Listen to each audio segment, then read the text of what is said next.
Do you feel like there's never enough hours in the day for you to do what you need to do to take care of all the house things, to take care of all of the professional work things, and also, and if you're a mom, to take care of the kids and do the mom things and care for them, but also is like your biggest complaint right now and just maybe your biggest pain point, like there's not enough time for me. I don't have time for self-care. That's not even in my vocabulary. And so listen, if that is dinging to you, if this is relatable, I want to help you reframe this to where you actually do have time, okay? It's the truth. At least for me, many people that I've coached over the years, when they are feeling depleted, when they are not taking care of themselves, they don't really do great work, okay, at the job. They're not really taking care of the house, and they're not really, feeling good about their parenting. So, like when you neglect yourself, and I'll raise my hand to this too, when I've neglected myself, I've been more moody. I would lash out more, very impatient, mean, and just like angry, right? And when I started to really rearrange my priorities, really start to change my thinking and how I thought about stuff and what my beliefs were and just concepts I was holding on to, when I started to do the inner work of changing that, I found that, oh wow, self-care, like there actually is plenty of time to take care of myself and do the things I need to do on my job, but also to show up to be a good partner, a good wife, like really be nice to my husband, show my gratitude towards him, and also just meet his needs of listening to him when he wants to share things, and also, like the good and the bad. So it's like when I'm not depleted, when I'm not self neglecting, when I'm not self abandoning, I think life is just overall better, not just for me, but like for everybody that comes within proximity of me. Okay. So here is what I've come to realize personally. And again, just over nearly a decade of coaching other people. If your mind is cluttered, if it's chaotic, if you're thinking about things from the past, thinking about things now, and then you're also thinking about the future tripping, it's like you got a closet. Your mind, your brain is a closet full of shit just stuffed in there. You got shoes, you got socks, you got 50 pairs of jeans and you only wear one pair. You have all these sweaters, you have all of these summer clothes you're no longer wearing. You have your iron shoved into this closet, your ironing board, a bunch of shoe boxes. All of this stuff is just jammed in your closet. And that's why you feel like just out of your mind. You feel like I can't fit anything else into my life. I don't have time and I can't be organized. That's like the visual that I want you to think about. Like, think about this closet. And maybe this is actually like, real life too. You got to clean out this closet. It's April, springtime, do some spring cleaning. But I feel like a lot of our outside world and just how we operate and show up and walk through our days and just show up emotionally and mentally and physically has a lot to do with our mind being cluttered of stuff from the past we're holding on to. Stuff that we are, like our present day, like maybe you have a to-do list of 20 things and you're like, it's impossible. It's not realistic. Or maybe you're future tripping about, oh, I really want to move. Or you're thinking about your kids' college and they're not even going to college for another 4 years. And you're thinking about, this vacation, but the vacation is like 6 months away. You know what I mean? Like when you have so much stuff happening up here in the brain, you're going to project it out into your real world, real life. I want to offer you to really just practice accepting what is right now. Okay. And also just really getting, clear and discerning and making decisions so you're not so decision fatigued as well. Okay, what do you need to just like let go of, and what do you no longer have space for or interest for, or just it's no longer something you want to tolerate. So I'll share, myself as a personal example. Okay. Real life stuff. This is how I've really been able to get good at prioritizing and getting organized and just not like, being busy, wearing that as a badge of honor and really, what I'm about to share with you, how I've really been able to prioritize my self-care. Number one, I really just have eliminated social things that weren't adding value to my life. So you've heard me talk about this in prior videos. I had a drinking buddy, a drinking girlfriend, like my wine friend, right? Like the mommy wine culture. I was very culture. I can never say that word. I was like, that was a big part of my identity, having time to myself, going out, enjoying a couple glasses of wine and having a nice meal. That was my life and identity for a long time before having my daughter, who's now 3.5. And I started to do that again when I became really close with a mom friend. Our kids are the same age. And then I just started to realize over time that this habit of this social outing and this old identity I was hanging on to. And I just want to say this, like, just let's pause for a moment. What identities are you hanging on to that no longer have space and room in your life at this stage that you're in right now? Okay. So back to it. I had to let go of this identity of I like to go out and drink and have nice meals and have girl time. Because honestly, now that I'm almost 42, I mean, it was, I guess, kind of fun, but I think if I'm really being honest, I was just escaping the stress and just the exhaustion of parenting, and tantrums, and just feeling like I have to take care of a child. Like I was escaping that. So if I could get 2 hours away from that, 2 hours a week away from that, to hang out with the girlfriend and have wine, I was like, oh yeah, this is really going to feel good and help me. But then after doing that for so long, I'm like, actually, I am a bit, heavy headed, a bit hungover the next day, even after just 2 glasses of wine a night, hungover. Maybe age has something to do with that.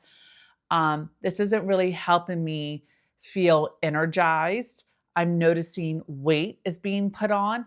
And I'm also noticing that, this isn't like, I grew up in an alcoholic home. Both my mom and my dad struggled with both alcohol and drugs. I'm like, I feel like I'm repeating this pattern in a way, even though I'm not doing it in front of my daughter, but I'm like, I'm still doing this lifestyle habit of choosing alcohol or going out to do that and not feeling my best. I'm becoming impatient and short tempered. I'm like,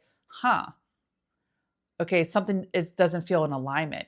So basically, I got rid of this identity, which was taking up space in my brain, that I no longer go out with girlfriends and drink wine and have dinner. That's not something that's a huge value in my life anymore.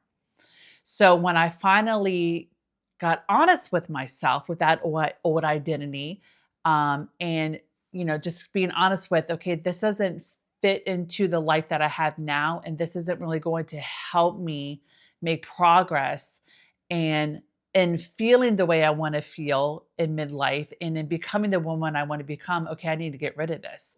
And when I cut out that habit, drinking, eating out, which isn't the healthiest, waking up tired, I was able to use that evening, be more patient with my family in the evening, like that time, being more patient with my family in the evening, definitely being more patient the following day. I started reading books more, and I started now doing after dinner walks. And I use that money because if you like nice wine and nice dinners, that's, and you're doing that minimum once a week, you're looking at like at least 500 a month. Okay. So I'm able now to put that money into a personal trainer. All right. And some better skincare products. Okay. And more money into my IRA each month. So that is self-care, right? Like, and you might be like, that's okay, that's not actually what I was expecting to hear. But here's the thing, self-care, true self-care, really taking care of yourself, it's actually not something that you really want to do because it requires honesty of the way that you have been doing things and an identity and just, a habit and habitual behavior. It requires you to get honest that, okay, this is no longer working, even though it's like fun. Like that's got to go if you're going to make space for the new self-care, like respecting your body, respecting your family, okay? And respecting like the future you. What is one habit I want you to think about that is hindering you from actually clearing up the mental space? Is it excessive social media use? Is it, drinking too much?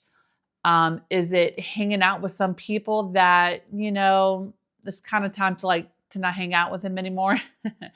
Is it maybe being too available for certain people in your life who are never really seem to be available to you when you need them, but yet you're always there? Like, if you clear that out, okay, how would that make space for you to start taking better care of yourself? Another thing that I think about, how many commitments do you have that are making you feel like there's not enough time in the day and there's no possibility at all to have time for yourself? How many commitments there for yourself and for your family? Okay, that need to be like, you need to sit down and have a conversation with yourself or with your family. Like, okay, we got to clear this calendar because I'm drowning here. I'm drowning, right?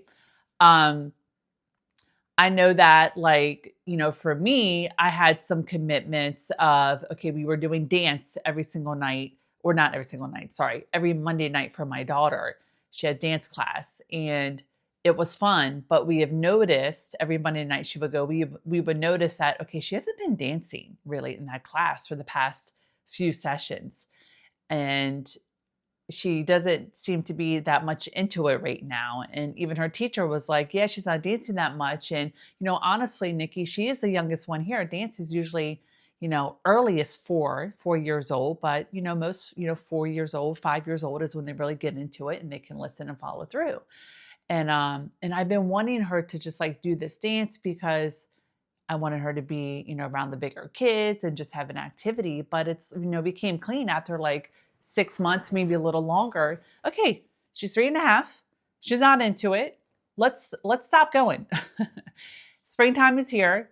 We'll do an outside activity, something that we can do every single week. Or maybe we can find her, like a Ukrainian community to where she's really engrossed because her dad's Ukrainian. My daughter's bilingual. She's fluent in Ukrainian and English. Okay, maybe let's see if we can get linked up with the Ukrainian community somewhere in the city to where we go there, maybe not every week, but every other week, right? So we just don't have our schedule bogged down doing things that maybe she's not really interested in. The other thing too for me was commitments to book clubs, commitments to where my husband and our dance is coming to a close. We would do it every week. So now we're like, okay, every week is kind of a lot, even for us. How about every other week we do our thing? That feels more light. That feels more freeing. That feels less stressful. That feels like I'm not like rushed or cluttered. So I share this, again, not to make it all about me, but I like to give personal examples. I share this. Where do you need to maybe pull back on some commitments for yourself or for the family?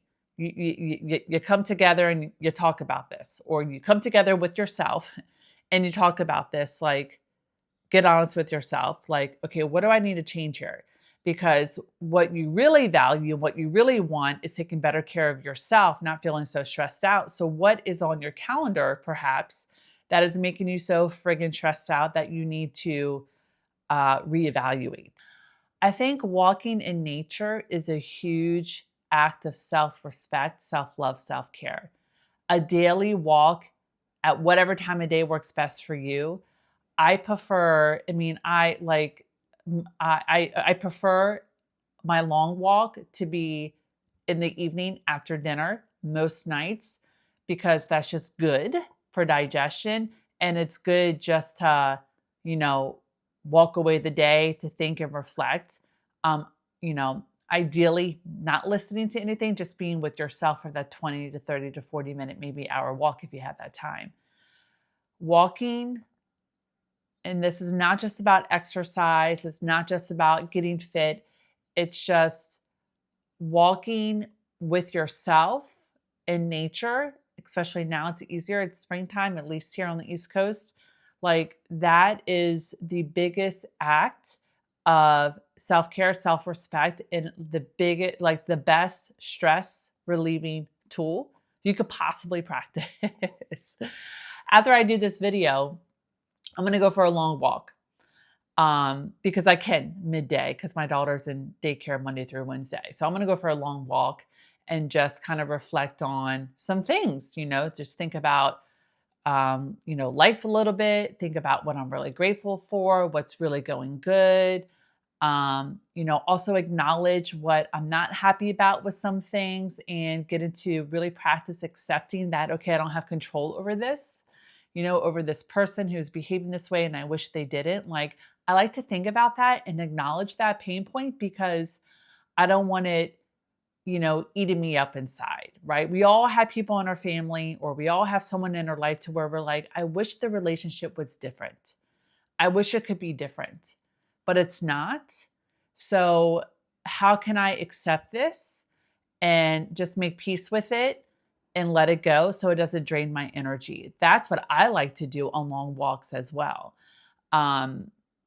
So I'm not just trying to like pretend like it's not there and just be bitter about it or be resentful. I like to process things going great in my life, things that aren't going that great. How can I get into acceptance and just kind of like cut the energetic cord with it and focus on, okay, what is going well? And also focus on the things that we're excited about, me personally, and also just as a family. Okay. I hope that what I've shared here with you today has been helpful. I mean, we're going on 20 minutes here. And, it wasn't too all over the place with you, but this is just what was coming up, for me today in this moment and just coming from the heart. Like, you do have time to take care of yourself and to meet your needs mentally, emotionally, and physically. You just got to rearrange and some things in your life, reprioritize, really get clear on what your values are now at this time in your life. And also like declutter, like how you can declutter your brain is like declutter what you no longer like is, adding value to your life, helping you to become the person you want to become. Do you need to cut out some old habits and some friendships? Do you need to reduce the commitments that are on your calendar? And do you need to, have a talk with yourself if it's just you or with your family? Like, hey, 3 or 4 times in the evening, I would love to go on a walk solo by myself for 20 minutes and ask for that support and, in that. There are so many other things I could talk about that I will talk about in my upcoming videos. I just don't want to go too long here. Anyway, this was helpful. Please give it a thumbs up. Definitely subscribe if you like what I had to say today and you want to hear from me. I do a video 2 to 3 times a week. And also, this is the inner work I do with my private clients. I've been a life and confidence coach for women for nearly 10 years. You can learn more about my work. You can read a bunch of testimonials, learn what it would be like to work with me, long term, 3 months, 6 months to a year. In my website, which is below in the description, which is just my name, NikkiMcMillan.com. If you're really ready to, step into this next chapter, a new you, like the best possible version of yourself. You're ready to create some healthy, self-respecting boundaries, some healthier lifestyle habits, and really do this inner work of processing and really just releasing things that are no longer serving you. I think a lot of stuff that holds us back and keeps us stuck or has us feeling insecure or doubting ourselves and what's, and what we want to do in our life. A lot of it has to do with these beliefs that, from experiences from our past. And I love doing this inner work of really helping my clients like acknowledge the past, no longer pretend like it's not there, process it in a healthy way and let it go. So you then have the energy and the capacity to start like living by these better habits and healthier boundaries and really start just designing this life that you want and that you are worthy of and that you absolutely deserve. And it's just going to take you really getting honest with yourself and doing this inner work. And that's what I do for my clients. Take their hand, I walk you through, pull you through, because sometimes you got to be pulled up and take you through step by step by step. I have 8 steps that I take my clients through. You can learn about that on my website on the Work With Me tab. Okay, that's it for today. I'm going to stop talking. Get in this was helpful. Please give it a thumbs up. Share below in the comments. What are you taking away? What spoke to you most today? I want to know. I want to know. I want to know. Share with me in the comments. And definitely subscribe if you want to keep hearing from this personality every week. All right, my love. I will see you in another video very soon. Thank you for watching.